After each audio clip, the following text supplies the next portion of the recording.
Thank you everyone for tuning in to another episode of the Triple F podcast. Joining me today is a legend in the real estate community, Brie Schmidt. Brie is the founder of Turnkey-Reviews.com, which is a leading website that is helping to simplify the turnkey process for out-of-state real estate investors. It's a tremendous resource that's filled with reviews, comments, and podcasts by other investors who are willing to share their own personal experiences. For anyone new to real estate and wants to learn more, I would definitely check it out. Brie's got an incredible story to tell, and I'm very much looking forward to today's podcast. Last time around, she interviewed me on a podcast on Turnkey Reviews. Brie, welcome to the show. Thank you for having me. Brie, I've got to tell you, you are one of my original heroes and role models when I first stumbled upon Bigger Pockets. When I first started out, I read a lot of your posts, and it just really motivated me to learn more, pursue out-of-state investing, and just you kind of opened my eyes to what's possible with this whole passive income thing. When I read more about your story, I did stumble upon some interesting details. You did mention that at some point you wanted to kind of quit your job and acquire more units and all that. So you've made a tremendous amount of progress in a very short amount of time. To get started, can we trace back to the beginnings of your origins? How did you first get interested in financial freedom? Well, my story is a bit different probably than most people that you talk with. We actually owned our first triplex before we ever even started thinking about real estate as an option for financial freedom. So in my market, less than about 20% of our housing is single family houses. So the vast majority of our housing is 2 to 4 unit properties, and they're generally about $100,000 cheaper than buying a single family house. So my now husband, at the time we were engaged, were looking at buying a house, but it was so expensive to buy a single family, and we didn't have kids or anything. So we bought a triplex, thinking that down the road we would convert it to a single family house when we wanted that amount of space. But in the meantime, we only needed, 1 floor, a 3-bedroom apartment that was going to be fine for us. So that's how we started with real estate investing in general. It wasn't until about a year later that we had a passing in the family. And my father passed away pretty unexpectedly. And he died literally the day before he was supposed to retire. And when he died, we had about 7 months warning. I just thought back of all the times he would always say, oh, well, when I retire, I'm going to do this. And when I retire, I'm going to do that. And he never got to do any of that stuff. So that really just rewired my entire brain to think of, well, what if I don't get to retire? And like I told you, I had a really, really good corporate job. I really had no intentions of being self-employed or an entrepreneur. My goal was to be an executive, and my whole life just changed. And that was the most disgusting thing to me for some reason. After, 10 years of building my career, I just didn't want anything to do with it. And that's how we started really putting the pedal to the metal with real estate, was to have an opportunity to go do all the things that we wanted to do way before we were supposed to, quote unquote, retire. So you would say it was a pretty eye-opening experience in your life and kind of a gut check. It was, yeah. I mean, the mentality I had 4 years ago versus the mentality I have now, it's night and day. I'm not even the same person that I was 4 years ago. You mentioned that you wanted to climb the corporate ladder and become an executive at a corporation. How long would you say the transition was, and what that process was like? Was it something that kind of happened overnight, like kind of a flick of a light switch, or was it a gradual transition where you kind of realized there's more things in life that I want to do, and I don't want to miss any opportunities? It was kind of gradual to a point. Our original plan, so I said we bought our first property in August 2011. My dad passed in July 2012, and then we really started, that's when we started thinking about just options. We started looking at, we didn't mind working. I'm just a workaholic kind of person, so I'll never not work. But we wanted the freedom. I was sick of the 2-week vacations. I wanted to be able to go where I wanted to go when I wanted to do it. My husband too. So we kind of brainstormed about what could we do in life that would allow us to travel whenever we wanted to. So we even looked at going back to school to do IT, like to do coding, and learn how to do that, because I'm like, we could do that from a beach in Thailand and not be, so stuck to a 9 to 5 job. And then real estate was also one of the things that we looked at. And it just, we thought we would have a 12-year plan. So the plan was, to buy a triplex every, 2 to 3 years, and then aggressively pay down the mortgages. And by the end of 12 years, we would be in our mid 40s, and we would have, 4 properties that were paid off and be able to live off the cash flow. Now, 3 years later, we own 29 properties and 80 units, and that was definitely not the plan that we started with. Yeah, you mentioned the first year, in August 2011, you were looking for a personal residence. It just happened to work out in your market where the affordability, you were able to get this triplex unit. Can you give the readers a brief overview of the actual market that you live in and basically why the 3-unit was a better deal than, say, a single-family home or a duplex? So, yeah, I live in Chicago. So we are primarily in the north side of Chicago. If anyone knows Chicago, we're about a mile from Wrigley. So we were able to buy, it was a rehabbed 3-unit property, 2 3-bedrooms and a 2-bedroom. I think the building is like 3,600 square feet. We bought it for $300,000. The houses on that same block that were smaller and not as nice go for about $400,000. So it was just a financial thing. Like, we didn't need a huge, 4-bedroom, 3-bath house when it's just my husband and I. The rent ended up covering our mortgage payments, not including obviously vacancy and capex and repairs and all that, but it covered our mortgage payments. So we ended up living for free, and we were just saving the money and moved forward from there. Now we bought at a really low time in Chicago.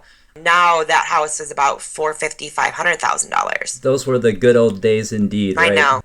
So, if I would have known now what I knew back then, I would have been saving every penny for the past decade and investing in real estate. Yeah, I think pretty much everybody who got in at that time is saying that exact same thing right now. I mean, I always look back and I always kick myself for not being more aggressive. But these are the life lessons that you learn along the way. Yeah. With the first property that you purchased, the threeplex, did you immediately rent out the other 2 units, or was it kind of just you and your husband for a while before you decided to convert it into a rental? Oh, no. We closed on August 8th, 2011. It was a Monday, and I think our closing was at 2 o'clock in the afternoon, and I already had showings scheduled for 5 p.m. that night. So we had, pre-did everything, because, for us, that was we at least knew and were at least financially savvy enough to be like, well, why would we pay a mortgage if we don't have to? So, yeah, we had, I think, leases. We closed on Monday. I think we had leases signed by Wednesday, and they were moved in within 2 weeks. You were able to occupy both of the other units or just one? Both of them. Oh, both of them. Oh, wow. The progression of it all was, we closed in August. We got the tenant. The tenants were really easy. We still talk to our tenants that rented from us back then to this day. They were really easy. They were really nice. And 6 months goes down the road, and it was a really hard time period for us because my dad had just gotten sick. So we were dealing with that stuff. And we never got phone calls. We never really had repair requests. And that was kind of at the end of the day, we're like, wow, this was a really easy year for us. We lived for free. We maybe spent 20 hours this past year, doing stuff for the building. This could be a very viable option for us moving forward if we want this sort of lifestyle. So at what point would you say, it's obviously great to live for rent free and you have wonderful tenants like you said, at what point did, I guess, the light bulb go on where it's, the market dynamics are such where it would make sense to acquire the next property?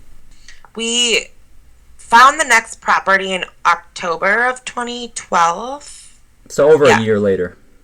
About a year later, and we had ended up closing in January 2013. Was this also another multifamily building?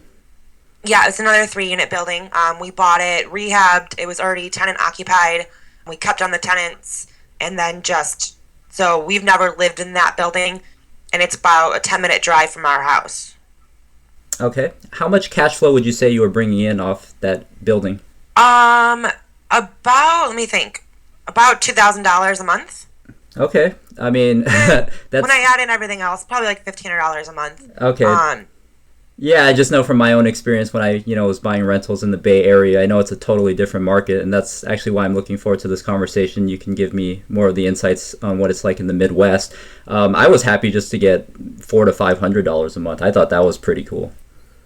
Well, it's different for multi-units. I think, well, this is the conversation that I have with a lot of people, is the single family versus multi-unit thing. I personally feel that there's very few markets in the country that do well for multi-units. I would say Boston, San Francisco, New York, Chicago, Milwaukee, anything that's like a dense urban environment where it's very common to rent an apartment versus a single family house. So you can still get A-class tenants in these markets from renting an apartment. Does that make sense? Oh, yeah, totally. That's what Chicago is. Like, it's such a dense environment that we no one rents single family houses because the single family houses, depending on the area, could cost you $1 million. Oh, yeah. That's exactly what it's like out here in these parts.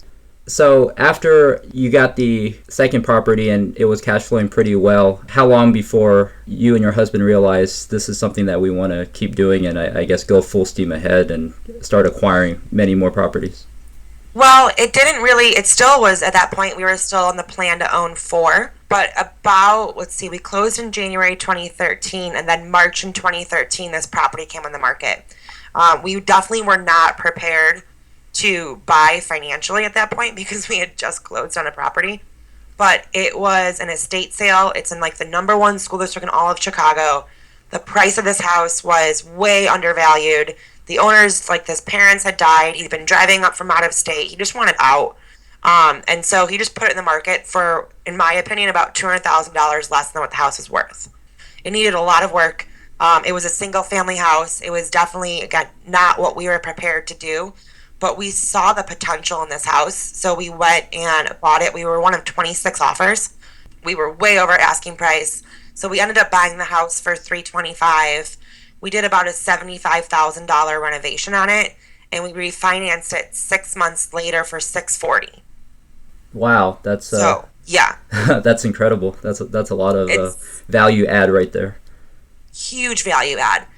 And luckily, the good news for us was we had been looking for so many houses for so many years because we're always paying attention to the market. So when this house popped up, even though it really wasn't on our plan to buy another one so quickly, we had just closed in 2 months ago, and we had no plans really to buy a single family. We saw the appreciation potential in this house. So when we refinanced the house and pulled the cash out, that was really when it was like, okay, we can do a lot with this money. And maybe this could be a much quicker timeline than the original 12-year plan that we had. And let's start looking into other options. And that's coincidentally when I found Bigger Pockets. In my own situation, I had a lot of coworkers at the time, 2012, 2013, and they were a lot more senior than me. They had a lot more money than me, but they just never had the conviction to pull the trigger. For whatever reason in their minds, it was always, oh, prices, are just going to keep going lower, or they would always question if it was a good deal. What would you say, what analysis did you do, or what gives somebody kind of that conviction and that confidence where you basically say to yourself, I don't care what my coworkers are doing. I don't care what everybody else is saying. I don't care what the market says because I know in my mind that this is a deal that's worth pursuing and I'm just going to go full force. For me, I think it's a gut instinct. So understand that this house came on the market in March 2013. We had been looking at properties actively since December of 2010. So it had been a few years of us looking at every single listing. Like, I could look at a listing in 5 seconds, tell you if it's a good or bad deal. And it was really just having that back knowledge and experience of seeing so many properties and doing this. So now I can make decisions really quickly. And when I started investing in Milwaukee in 2014, it took me a while to get that gut instinct of the area again. And it was like the first 6 months that I was up there looking at properties, and even after our first deals, I was not very confident. It wasn't until I saw probably house number 100 and started getting, more familiar and more quicker with everything that I was able to really take that turn, I guess you could say, and just go all in. So tell us about Milwaukee. At what point did you say Chicago was, I guess, tapped out, or you wanted to look elsewhere into a different market? We started looking outside Chicago. Chicago is a market that's probably very similar to San Francisco, where it's got okay cash flow, but it has appreciation potential. And Milwaukee is a market that is just straight cash flow. There's really no appreciation potential down the road. We saw it as our long-term wealth gains are going to come from our Chicago properties and the investments we made here, and our short-term income replacement is going to come from Milwaukee in that market. So you would say kind of the day one cash flows out in Milwaukee trumped what you were able to find in Chicago. That's kind of the catalyst. That's what drove you out there? Yeah. We looked at a couple different options. Like I said, when we did the cash out refinance in the beginning of 2014, we had all this money and we didn't know what to do with it. And I had just coincidentally found Bigger Pockets a few months before, and it's like shiny object syndrome, So-and-so is talking about how Texas is great, and so-and-so is talking about, Birmingham is great, and Indianapolis is great. And I had just got lost, is the word to put it. Because next thing you know, every single market is great, right? Yeah. And I was talking with investors all over the country and looking at all these different options. We were looking at even being private money lenders. We were looking at doing flip projects. And this went on for like months and months and months. And finally, at one point, I was like, listen, I need to step back. I need to really write down what I'm good at.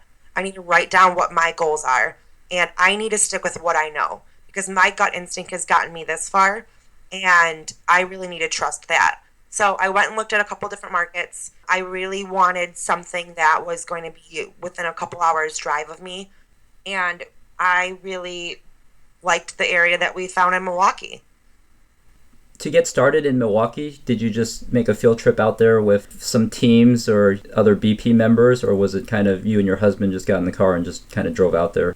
It's a really funny story. We actually, again, keep in mind, at the time I was working a corporate job. I had no intentions of ever leaving my corporate job. That was, we were just looking for this to be a 12-year plan, not a immediate thing. So we went and met with a turnkey company in Milwaukee. I Googled, turnkey Milwaukee, and there wasn't really much. There was this one company up there. We looked online, and they didn't want to show us. We were allowed to see the outside of the houses, but we weren't allowed to see the inside of the houses until we were under contract. Brie, let's take a step back. So you said you got into contract with this turnkey provider prior to inspecting the inside of the house? Yeah. It's a little bit of a risky move, but I'm a licensed realtor in Illinois. I have been for about 10 years. I never actually did it, as far as anything outside of my own deals, but I was very familiar with the contracts. So we were comfortable enough in our contract's inspection contingency to be able to back out of the deal if necessary, which is what happened. We went and saw, so we did the 9 inspections in one day.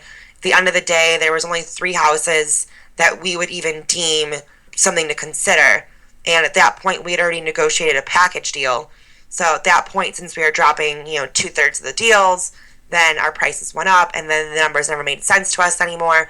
So we took a complete step back from that and thought about doing it kind of on our own and finding our own property manager in the area, which is what we ended up doing ourselves.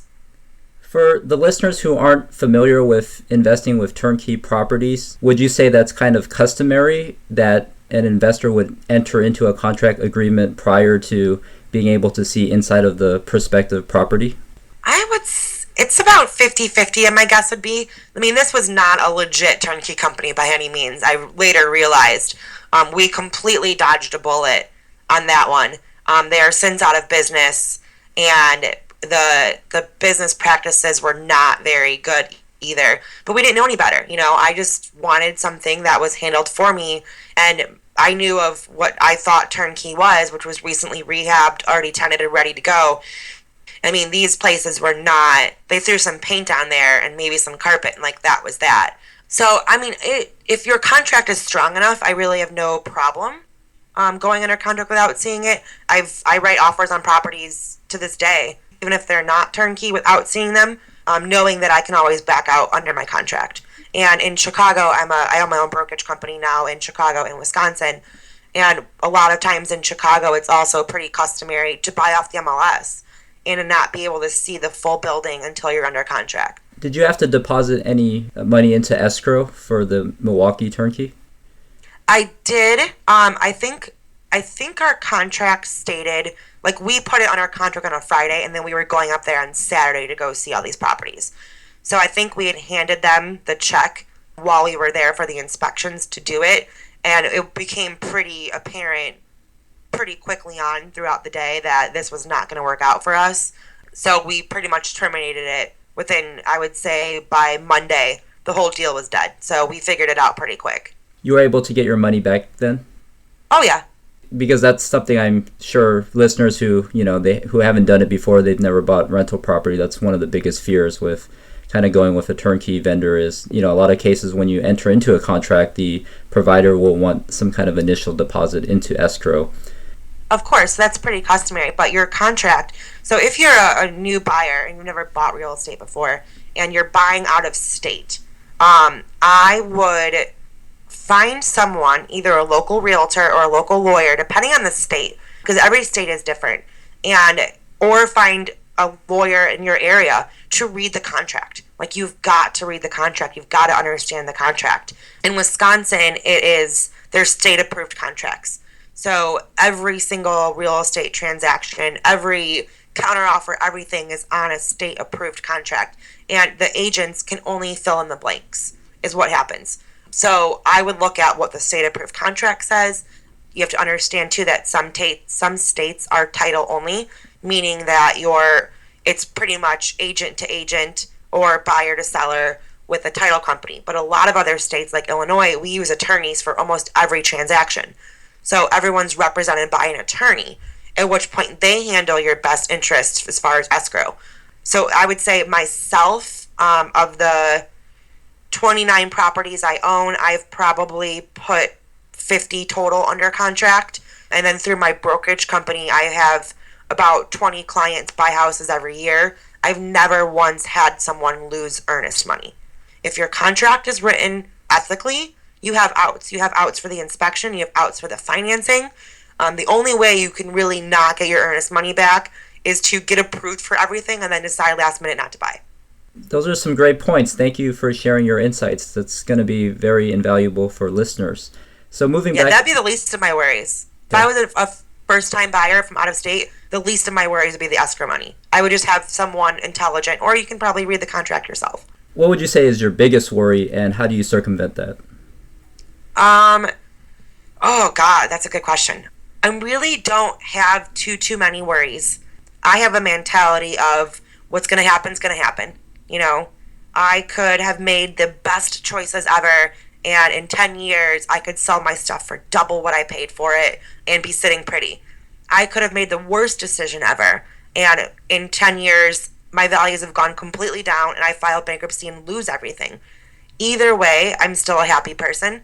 I gave it a try. I did what I had to do. It's really not going to affect my quality of life as far as my happiness is concerned if I lose everything, because I know that I did what I thought was right and I trusted my gut instinct, and that may have led me down the wrong path, but at least I'm doing something for myself. That sounds very zen, Brie. And I know, it's weird. I was never zen before. I think your outlook on life resonates with a lot of people that are, on the path to early financial freedom, because for a lot of these people, it's basically they come to the conclusion and realization life's too short. You only get one go at this. So if you're going to beat yourself up for every mistake and decision you make along the way, you're just not going to enjoy it, even if things work out in the end. Agree. Then this is not, 4 years ago, this was not me. I was a, high stress, corporate executive flying across the country, working 60 hours a week easy. And now I'm just become such a laid back person. I can't really explain it, but at the end of the day, I'm so much happier working for myself and having my own schedule. My husband is now working with me too. Well, not really, but he quit his job a few months ago. So we're both self-employed. So like an example would be last night we started watching, have you heard of the new Netflix series, Making of a Murder? Unfortunately, I don't have Netflix, but when I am So financially free, it's this new Netflix documentary thing. We started watching it at 7 o'clock last night. It's 10 hours long. We watched 8 hours of it. We were up until the wee hours in the morning watching it, and we finished this morning like, well, we don't really have to go to work tomorrow. We don't have an office job. Bree, you're So making me very jealous. I know, but it was just like it was one of the first times. My husband just stopped working 2 months ago. It was one of the first times where we're like, hey, who cares if we're up till 4 o'clock in the morning watching this? We don't have to get up and do anything tomorrow that can't be moved. I've got meetings and clients and phone calls and all that stuff. But if I sleep until 10 o'clock, my boss isn't going to yell at me. All I need to do is text a couple people and say, hey, I need to move your meeting to a different time. They'll understand.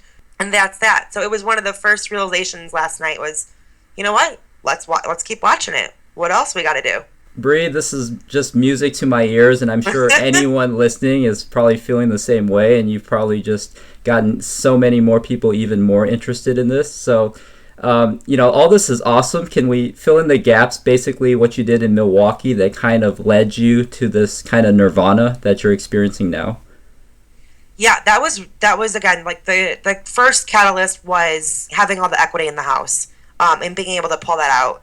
And the second catalyst was Milwaukee, was finding a cash flow market and starting to run the numbers and starting to see, hey, if we buy $1 million of property, then that will give us X amount in rent, and then that will give us X amount in cash flow.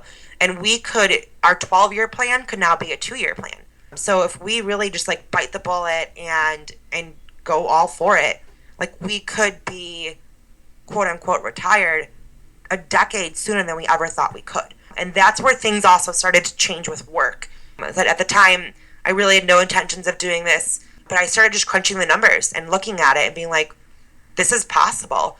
We were up in Milwaukee pretty much every other weekend. We were both working full time. Like I said, we both traveled for work. So it was like our only free time was driving up to Milwaukee and looking at houses, which is a 3-hour drive round trip for us. So we'd go up there every other Saturday. And then it started to change for me.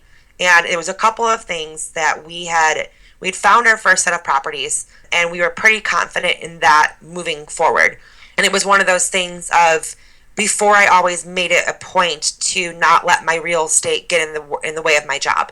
My job was number one. It was never going to affect it.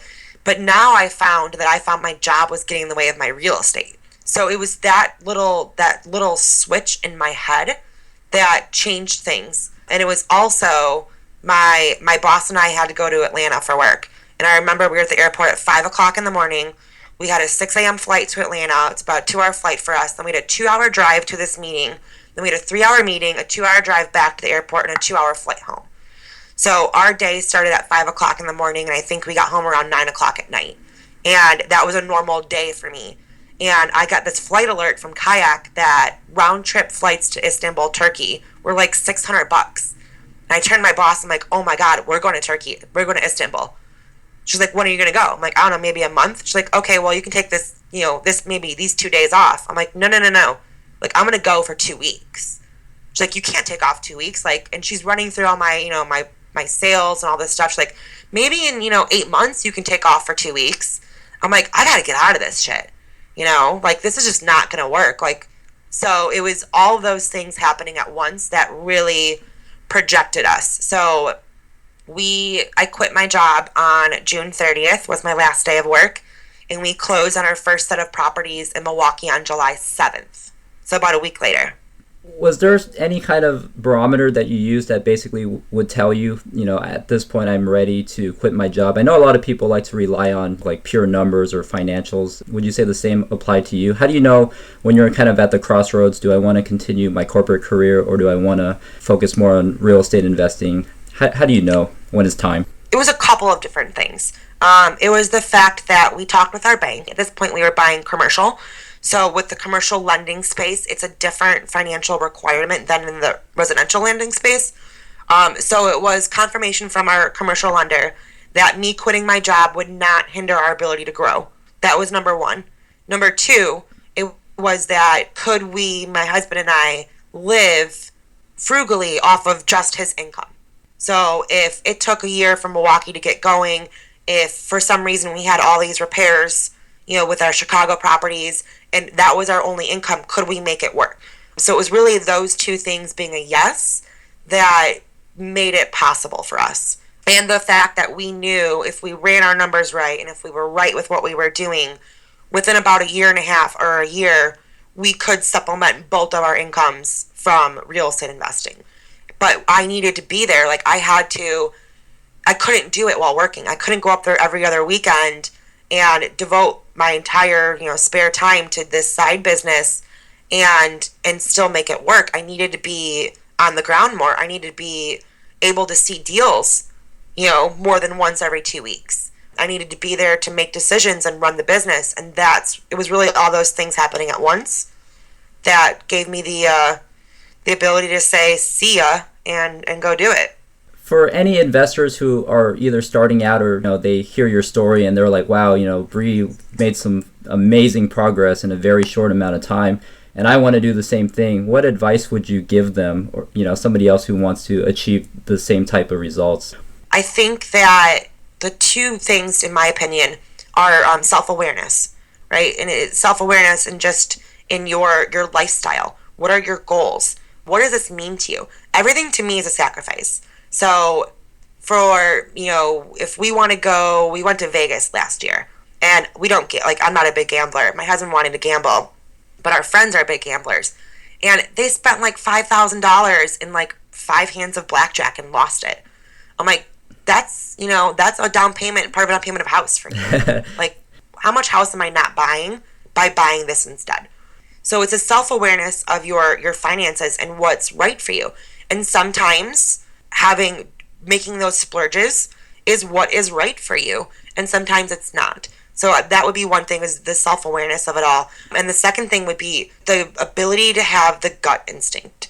Like I said, we bought our first properties. We bought 5 properties in July of 2014, and then we bought another 5 properties in December, and then we bought December, February, and May. So it took us about 5-6 months to really get comfortable with the market, for me to get comfortable with the property as I was seeing the numbers I was projecting. And then as soon as we did get comfortable, we bought 13 houses in 5 months, 3 to 5 or 2 to 5 unit properties in 5 months. So I think we added on, 43 units in a 5-month period, which was insane. But it was that ability to be confident. I'd already seen it work. I'd already tested it out for a few months. I already saw that the numbers I projected were what was actually going to be true. And then we just went for it. When you first started out, it was you and your husband. Now that you have so many units, at what point did you decide that it was time to kind of hire on some help? Or are you still managing all these units, just the two of you? No. With Milwaukee, we hired on help immediately. So I've never self-managed those properties up there. Again, it's a 3-hour round trip drive. Depending on where we're at with things like bicycles, I'm usually up there, I would say, every week for a 4 to 6 week period. And then when we're not buying, I'm generally up there once a month. But we have full-time property management staff, and we have since day one. Chicago, I still self-manage. And that's also a really interesting story, because since we last talked, I fired my property manager. So that was a really, really big deal for me, because he'd been with us since day one. We started with an in-house property manager. We had built the portfolio with him, with his advice, with his direction, and then things weren't going very well. So we had to fire him about 2 months ago and switched property managers from an in-house to we split our portfolio between 2 different corporate-run property management companies. How do you vet the different PM companies out there? Personal gut feeling. It really was.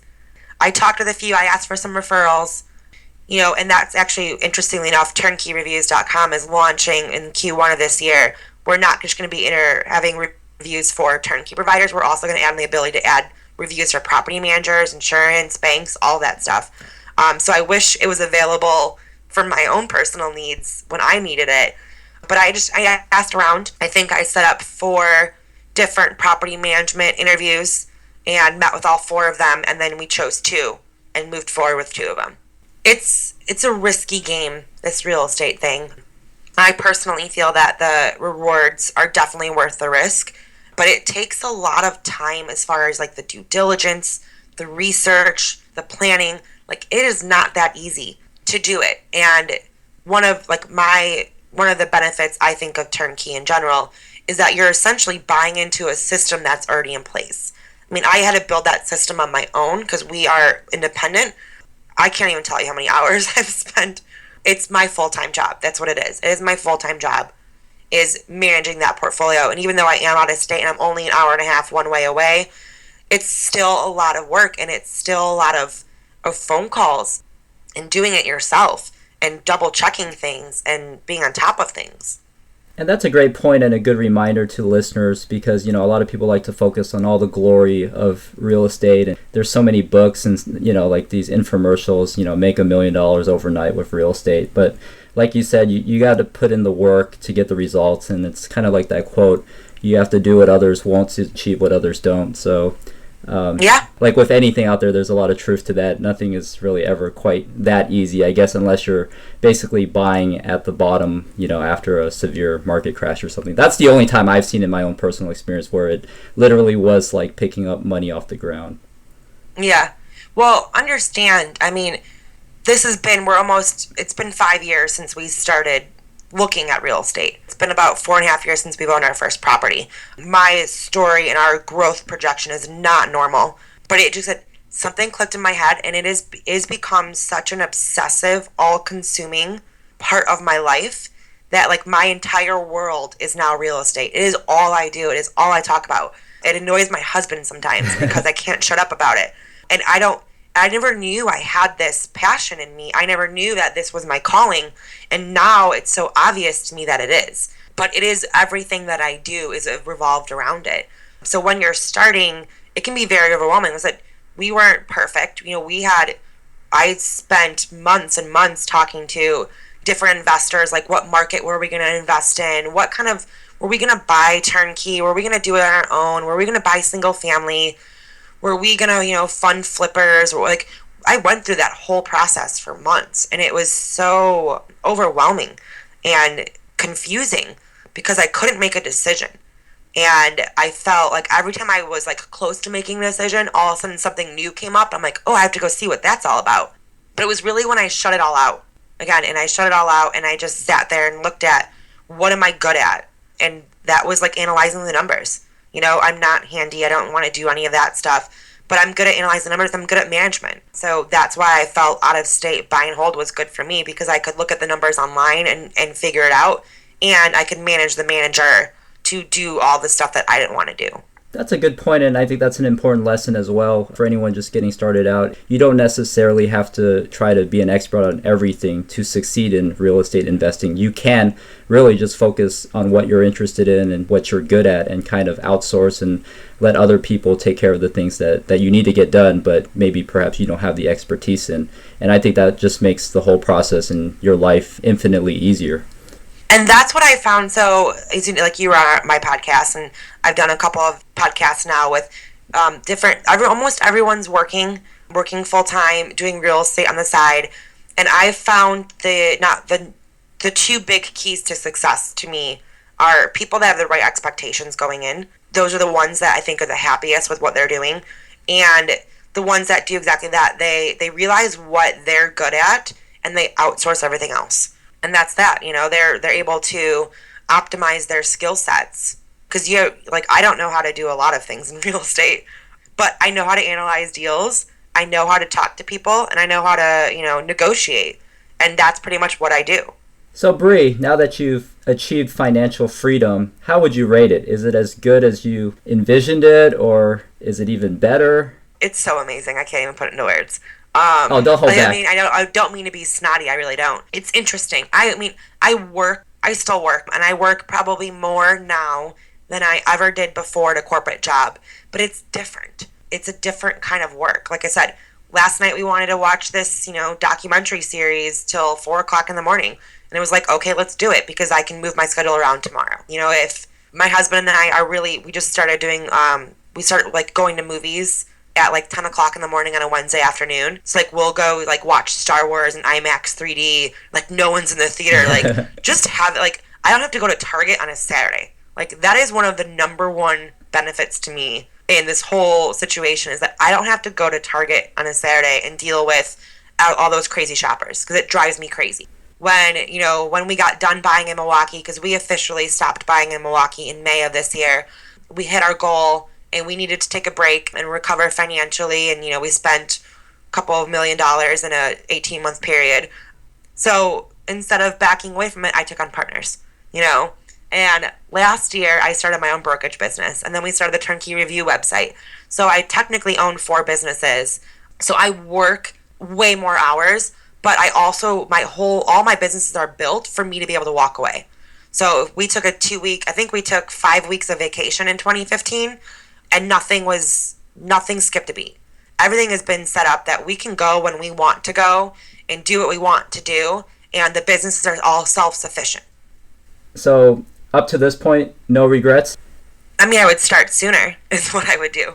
And I would have saved a lot more money in my early 20s is what I would have done. But generally, no regrets. Like I said, there's very little that I can think of that would be such a detrimental blow to me personally that I couldn't recover from.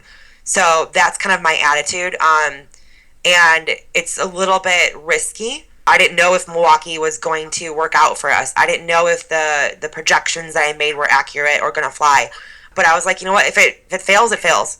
Yeah, and that's, I think, very powerful, Brie. And, I've talked to a lot of people. I'm in engineering. I work with a lot of guys that are very quantitative side of things. They like to overanalyze. Yeah. But sometimes, like you said, you have to just rely on gut instinct. If you know something's good, you kind of just have to go after it. Because if you don't, you're just going to be straddling the sidelines and being indecisive. And, the years go by and you haven't really done anything or built other income streams, and you're completely dependent on your job. And to get these type of results and to create the life that you want, you got to go after it.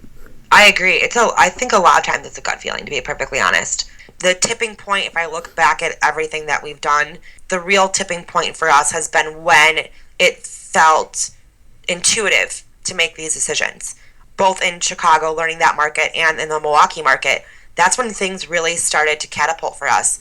And to me, the best way to do it is if you're like whatever market you're going to look at doing, or whatever, if you're going to do turnkey or not turnkey or local, whatever it is, look at every single house possible online. Get MLS listings, get, different turnkey providers all sending you their listings, whatever it may be. And every day for 10 minutes, just look at what's coming on the market. Look at what prices are going in what areas. Look at what the rents are in certain areas. And after a time, you just start developing that intuition about like, hey, I saw a house on that market that sold 6 months ago for, $20,000 less. Then the prices are increasing that much. Then I can start looking at maybe this is a good neighborhood to buy in. Maybe it's a hot market. All that stuff is only something that you could really decide for yourself. That's great advice for someone starting out. And even if now is not the best time to buy, if you're someone new and you take the time to do this type of homework, it only helps you and it prepares you later. For the best deals, you blink, you miss it. Somebody out there is going to be like just all over it. So if you are indecisive, it's just going to sail away from you. Time is critical. It really is. It's crazy how fast moving everything is sometimes. So Brie, what's your outlook for 2016? I don't really know. I kind of stopped planning things. Go with the flow and have a good time. Go with the flow. I anticipate us buying some more in Milwaukee. Like I said, we just started working with partners this summer. So we completed our first purchase with them in September. Kind of letting them get used to the idea of everything, get comfortable with the numbers, get comfortable with the results. And then I anticipate them kind of emulating what we did, which was once they were comfortable, they were able to just move forward. So we could be buying probably another 50 units this year. We'll see, really no plans. Just going to kind of see where the wind takes me. Like I said, 2 years ago, we had 3 houses and weren't planning on leaving our jobs at any point. And even a year ago, we had, 8 houses? Like a little over a year ago, we had only 8 houses. Now we've got 29. Like that was definitely not part of the plan. So yeah, life. I'm a little scared. Life doesn't always go the way you plan it to, but I It mean, never does. Never, ever does. your progress has been amazing, and I want to thank you for your time. I'm sure readers and listeners have gotten a lot of benefit from hearing your story and your wisdom and experiences. If listeners want to learn more about you and your company, what's the best way for them to reach you? The best way to reach me is the website is turnkey-reviews.com, and the best way to reach me is at Brie, Brie, at turnkey, Turnkey dash reviews, REVIEWS.com. Brie Schmidt, thank you so much for your time. Thank you.